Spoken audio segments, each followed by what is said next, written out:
Allahabad high court की लखनऊ खंडपीठ ने यूपी के निकाय चुनाव में ओबीसी आरक्षण को लेकर फैसला सुनाया है। हाईकोर्ट ने ओबीसी आरक्षण को रद्द करते हुए फौरन चुनाव कराने का आदेश दिया है। इतना ही नहीं, कोर्ट ने सरकार की दलीलों को खारिज कर दिया है। कोर्ट ने अपने फैसले में कहा कि ट्रिपल टेस्ट के बगैर ओबीसी को कोई आरक्षण न दिया जाए। ऐसे में बगैर ओबीसी को आरक्षण दिया स्थानीय निकाय चुनाव कराया जाए। कोर्ट ने राज्य सरकार को ट्रिपल टेस्ट के लिए आयोग बनाए जाने का आदेश दिया। कोर्ट ने चुनाव के संबंध में सरकार द्वारा जारी गत 5 दिसंबर को अंतिम ड्राफ्ट आदेश को भी निरस्त कर दिया।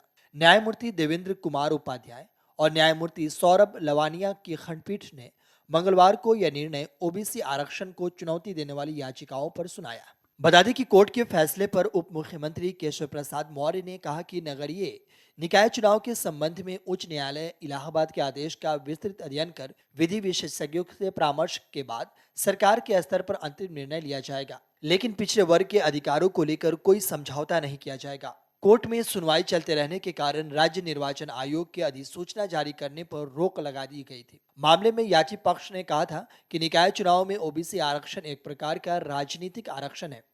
इसका सामाजिक, आर्थिक और शैक्षणिक पिछड़ेपन से कोई लेना देना नहीं है। ऐसे में ओबीसी आरक्षण तय किए जाने से पहले सुप्रीम कोर्ट द्वारा दी गई व्यवस्था के तहत डी कैंडिडेट कमेटी द्वारा ट्रिपल टेस्ट कराना अनिवार्य है, जिस पर राज्य सरकार ने दाखिल किए गए अपने जवाबी हल्फनामे में कहा था कि स्थानीय निकाय चुनाव मामले में साल 2017 में हुए अन्य पिछड़ा वर्ग यानी ओबीसी के सर्वे को आरक्षण का आधार माना जाए।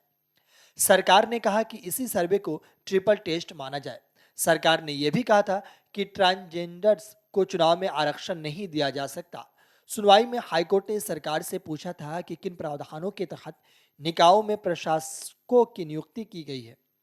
इस पर सरकार ने कहा था कि 5 दिसंबर 2011 के हाईकोर्ट के फैसले के तहत इसका प्रावधान है। रैपिड सर्वे में जिला प्रशासन की देखरेख में नगर निकायों द्वारा वार्डवार ओबीसी वर्ग की गिनती कराई जाती है। इसके आधार पर ही ओबीसी की सीटों का निर्धारण करते हुए इसके लिए आरक्षण का प्रस्ताव तैयार कर शासन को भेजा जाता है। बता दें कि नगर निकाय चुनाव में ओबीसी का आरक्षण निर्धारित करने से पहले एक आयोग का गठन किया जाएगा, जो निकायों में पिछड़ेपन की प्रकृति का आकलन करेगा। इसके बाद पिछड़ों के लिए सीटों के आरक्षण को प्रस्तावित करेगा।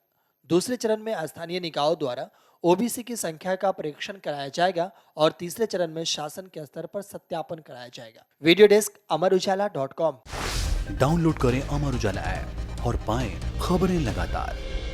अगर आप ये वीडियो YouTube पर देख रहे हैं तो हमारे चैनल को सब्सक्राइब करें और बेल आइकन को दबाना ना भूलें। अगर आप Facebook पर ये वीडियो देख रहे हैं तो हमारे पेज को लाइक करें।